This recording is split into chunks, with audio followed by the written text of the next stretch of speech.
જય માતાજી મિત્રો, આજે ઝાડની બહુ જરૂર છે. કેટલા બધા વૃક્ષો ઘટે છે, પર્યાવરણવાદીઓ આપણને વારંવાર કહે છે, પણ આપણે કોઈ રીતે સમજીએ એમ નથી.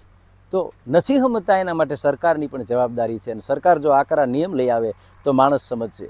નિયમ એવો લઈ આવવો જોઈએ કે વીઘા દીઠ 2 ઝાડ ફરજિયાત હોવા જોઈએ. 10 વીઘા મારી પાસે જમીન છે તો મારે હેઠે 20 ઝાડ હોવા જોઈએ. 20 ઝાડવા ન હોય તો મને સરકારની કોઈ સહાય ન મળવી જોઈએ, મને વીજળી ન મળવી જોઈએ, મને પાણી ન મળવું જોઈએ.